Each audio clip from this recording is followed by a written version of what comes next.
Malam itu, udara begitu lembab.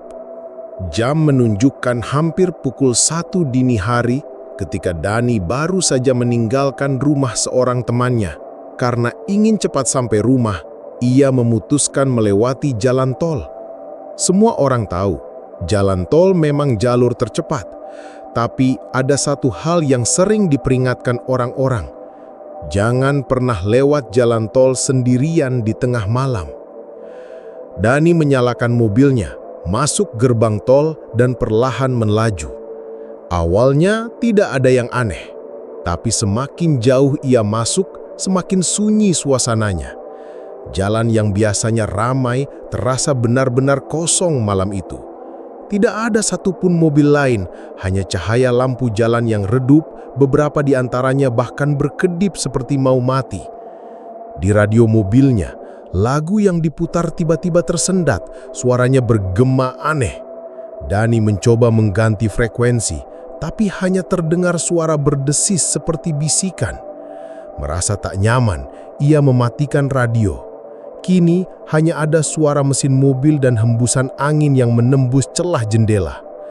Beberapa kilometer kemudian, Dani mulai merasa ada yang tidak wajar.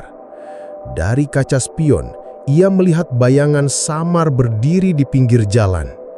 Seorang wanita, rambutnya panjang terurai, mengenakan pakaian putih lusuh.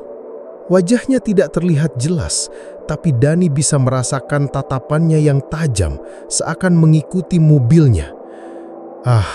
Mungkin cuma bayangan pohon, gumamnya, mencoba menenangkan diri. Tapi ketika ia menoleh sebentar ke kaca samping, wanita itu masih ada, tidak bergerak, tetap menatap, lalu menghilang begitu saja ketika mobil melaju semakin jauh. Dani menelan ludah, jantungnya berdegup kencang.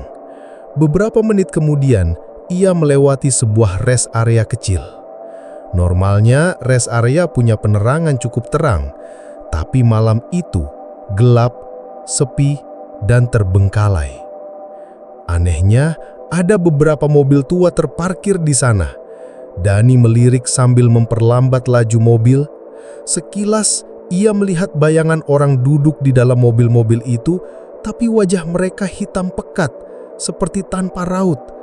Begitu ia menoleh lagi, semua mobil itu sudah hilang, seolah hanya fata morgana. Tubuh Dani mulai merinding, tangannya menggenggam erat setir, keringat dingin membasahi pelipis. Ayo, sebentar lagi keluar tol, pikirnya. Namun baru saja ia merasa sedikit lega. Sebuah kejadian tak masuk akal terjadi. Dari jauh, ia melihat ada orang berjalan di tengah jalur tol. Dani menginjak rem, klakson mobil berbunyi panjang, tapi orang itu tetap berjalan perlahan tepat ke arah mobilnya. Saat jarak semakin dekat, Dani bisa melihat jelas. Itu wanita yang sama dengan yang ia lihat di pinggir jalan tadi. Rambutnya menutupi wajah, bajunya compang-camping, dan tubuhnya seperti melayang sedikit di atas aspal. Dani panik, menutup mata sambil memutar setir ke kanan. Mobil berbelok tajam hampir menabrak pembatas jalan. Saat ia membuka mata, sosok wanita itu sudah tidak ada. Nafasnya terengah, hampir tak percaya dengan apa yang baru ia lihat. Dengan sisa tenaga, Dani memacu mobilnya sekencang mungkin. Setiap kilometer terasa seperti mimpi buruk yang tak berakhir. Hingga akhirnya, ia melihat cahaya terang dari gerbang keluar tol. Rasanya seperti melihat jalan menuju surga. Ia keluar, berhenti di pinggir jalan, dan berusaha mengatur nafas. Namun ketika ia melirik kaca spion untuk terakhir kalinya, darahnya membeku. Di kursi belakang mobilnya, terlihat bayangan samar wanita berambut panjang itu duduk diam. Kepalanya perlahan menoleh ke arah Dani.